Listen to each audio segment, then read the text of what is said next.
Olá pessoal, tudo bem? Aqui é José Guimarães do canal Direito a Volver. Vou fazer um vídeo hoje parafraseando um grande escritor, pensador do século XVIII, Edmund Burke. E ele escreveu um livro sobre reflexões sobre a Revolução em França. E o nome do meu vídeo hoje vai ser reflexões sobre as eleições no Brasil. Eu queria começar lendo um trecho que eu vi aqui que ele escreveu. Ele escreveu isso aqui em 1787, na Revolução Francesa. E o texto é extremamente atual para o que vai acontecer conosco no Brasil. Ele diz o seguinte, aspas: quando eles tiverem denegrido suficientemente esse poder deposto, em seguida vão argumentar como se todos aqueles que desaprovam seus novos abusos devem, naturalmente, ser partidários dos velhos, que aqueles que reprovam seus esquemas brutos e violentos de liberdade devem ser tratados como defensores da servidão. Edmund Burke. Antes de começar o vídeo, como sempre, eu preciso pedir a vocês que deem like, subscrevam o canal, ativem o sininho, façam comentários e dividam esse conteúdo com outras pessoas, especialmente aquelas que acham que isso não os vai atingir. Tá? Eu acabei de ler um texto que mostra exatamente como eles se comportam, como a esquerda se comporta. Isso desde aquela época. Estava começando a definição de esquerda naquela época, porém é exatamente isso aí.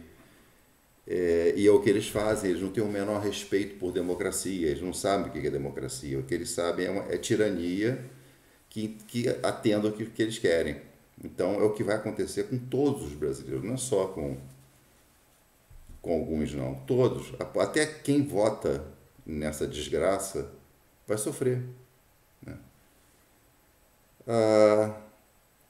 Eu fico vendo essas manifestações. Parabéns a todos os brasileiros que participam dessas manifestações, vão para a rua e ficam lá. É uma coisa cansativa, uma coisa desconfortável.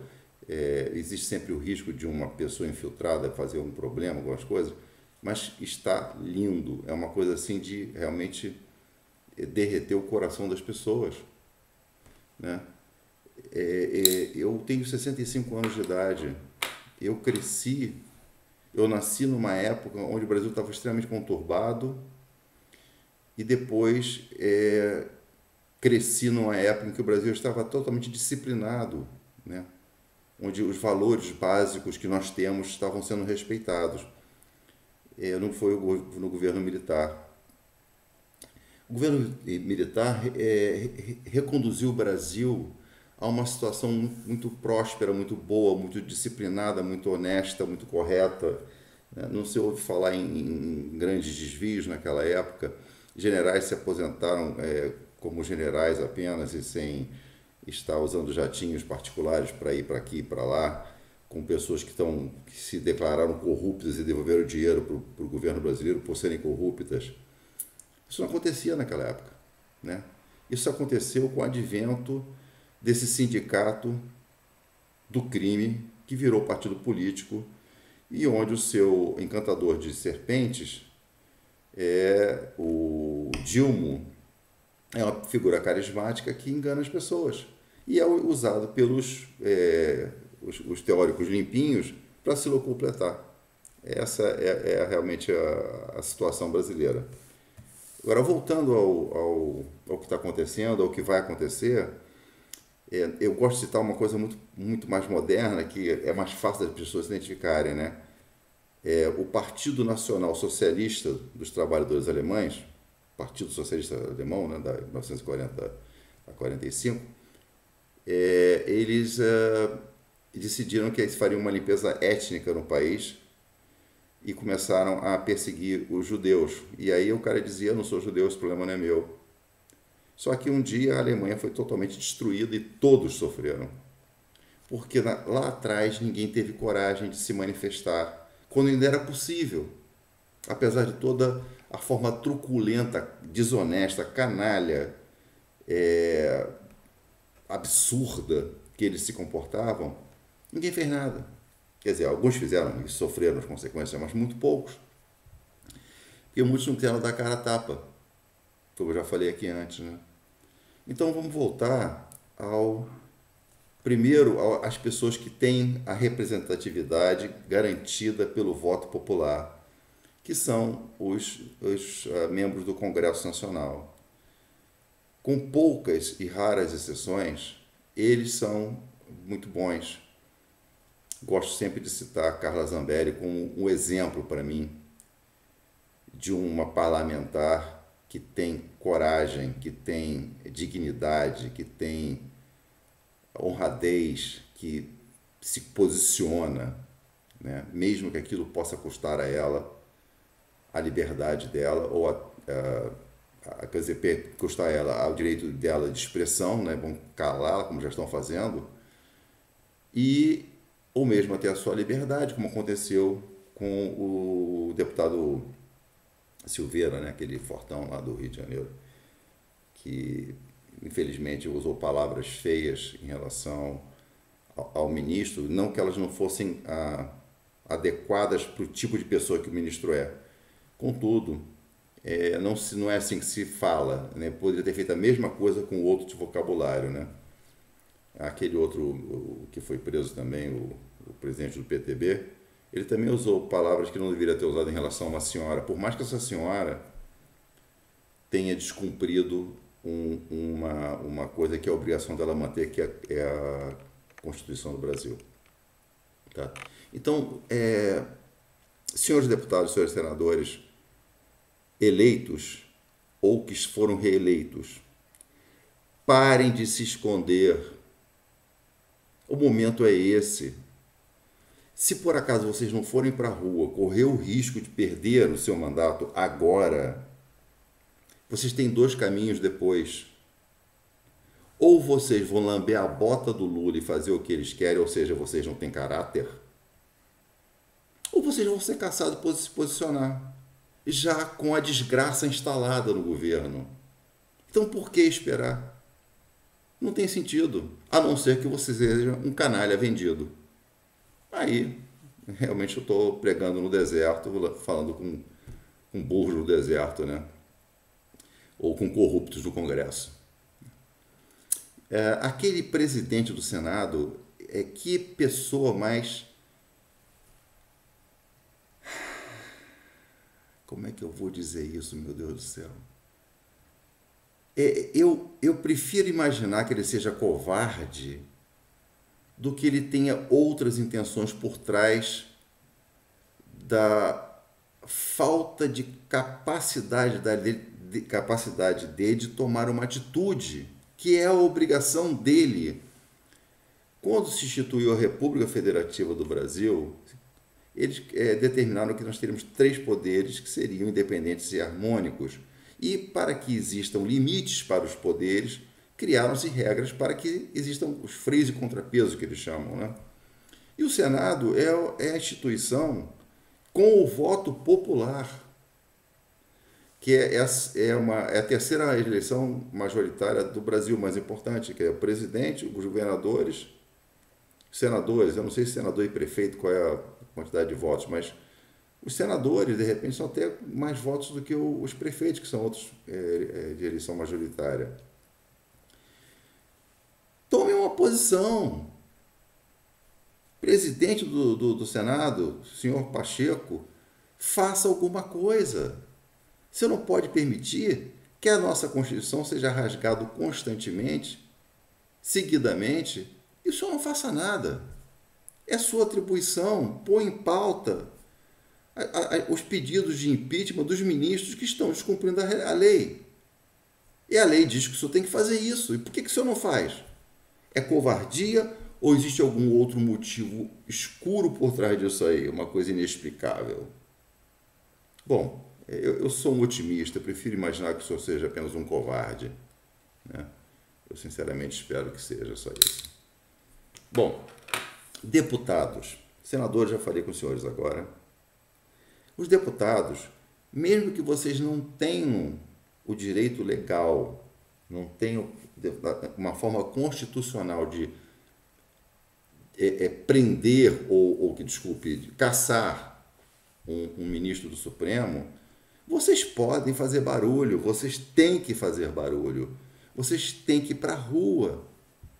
Como eu disse, ou o senhor faz o barulho agora e corre o risco de ser caçado agora, ou depois ou vai lamber a bota do Lula, ou vai ser caçado. Então, que diferença faz? O senhor quer esperar para ser caçado depois, onde ninguém vai ter direito nenhum? Lembre, isso já foi dito por Edmund Burke em 1780 e qualquer coisa. Não precisa ser muito brilhante para ver isso. Não precisa ser muito especial. Eu não sou político, eu não sou advogado. Eu sou um piloto de linha aérea que trabalhei nisso a minha vida inteira. Ok, eu gosto de ler, eu gosto de me informar, eu gosto de aprender. Como é que vocês não conseguem ver isso aí? Vocês têm acesso a todas as informações que eu também tenho. Muito mais do que eu, por sinal. Vocês têm que fazer alguma coisa. O povo está na rua, votou em vocês. Vocês estão traindo esse voto. Vocês não respeitam o voto que vocês receberam? Sabe? Nós deveríamos instituir no Brasil algumas regras para mudar isso aí também, viu? Porque deveria ter um mandato de 2 anos, sim, como nos Estados Unidos. Para no meio termo do mandato, se não está satisfeito, desempregar vocês que não estão fazendo nada. Né? Deveríamos acabar com essa história de foro privilegiado, para que vocês acabem com essa pouca vergonha de ficar lidando com os ministros do Supremo no conchavo para evitar que as ações contra os senhores sigam adiante. Deveriam acabar com o voto aquele voto, como é o proporcional, como é que chama o negócio? Coeficiente eleitoral, que elege um monte de pessoas que não receberam um voto, ou receberam uma mixaria de votos, contra pessoas que receberam muito mais votos e não se elegeram porque não tinham algum puxador de voto gigantesco, né? Vocês deveriam voltar a ser funcionários públicos e lutar para manter seu emprego e respeitar o voto que vocês recebem. Aliás, estava sendo restituído isso no Brasil pelo presidente Jair Messias Bolsonaro, onde o respeito ao povo, o respeito às leis e às regras, foi uma coisa que ele fez o tempo todo e continua fazendo. Quem não respeita isso são os senhores e o judiciário. Ou seja, 2/3 da nossa república, das nossas instituições da República Federativa do Brasil, não respeitam a lei, não respeitam nada, não respeitam as regras. Vocês se escondem nos seus gabinetes. Quando percebem que podem ter algum problema, vocês vão se juntar aos corruptos de sempre para conseguir se livrar dos problemas. Houve uma época onde José Serra ou Alckmin, um desses dois aí, se escondeu no seu gabinete lá no Congresso Nacional para não ser preso. Só que como ele era bem relacionado com as pessoas, na época não permitiram isso aí. Mas para o Daniel Silveira permitiram, porque ele não é alinhado com os corruptos. Né? Que coisa triste e feia, né? Quem é decente e honesto sempre paga a pena. Ou seja, o que eu ensinei para meus filhos a vida inteira, o que eu fiz a minha vida inteira, de ser honesto, de trabalhar de maneira correta, de não mentir, de pregar sempre o que é certo, me custou muito. Não é fácil, não. Meu apelido na Varig era Ternurinha, porque eu tinha uma maneira muito dura de falar as coisas, mas eu nunca tive 2 caras. Porque eu falava as verdades, poderia falar de uma maneira mais doce, mas falava as verdades. Perdi muita coisa por causa disso, mas não perdi o meu sono no travesseiro. Quando existiam movimentos, por exemplo, na Varig, onde os instrutores, os checadores tinham que entregar seus cargos por determinação da Associação de Pilotos, eu fiz o movimento e muitas pessoas que não eram instrutores checadores na época foram lá bater na porta do chefe dizendo assim, olha só, não estou fazendo movimento não, está precisando de instrutor checador? E aí eles faziam isso aí. Eu não vou discutir isso aí deles, não, mas eu não faria isso jamais. Eu prefiro chegar lá por mérito e não por causa de uma situação dessas, onde eu fui lamber a bota de alguém para conseguir alguma coisa. Né? É o que vocês vão fazer, pelo jeito, porque até agora não foram para a rua. Sai do escritório, vai para a rua, vai apoiar o povo que te elegeu, ok? Tenha vergonha na cara. Pessoal, por hoje é só. Muito obrigado por essa coisa linda que vocês estão fazendo aí. Novamente, por favor, tomem cuidado, muito cuidado, se protejam, mas continuem lutando pelo Brasil. Que Deus nos proteja. Não percam a fé no Brasil. Obrigado, até o próximo vídeo.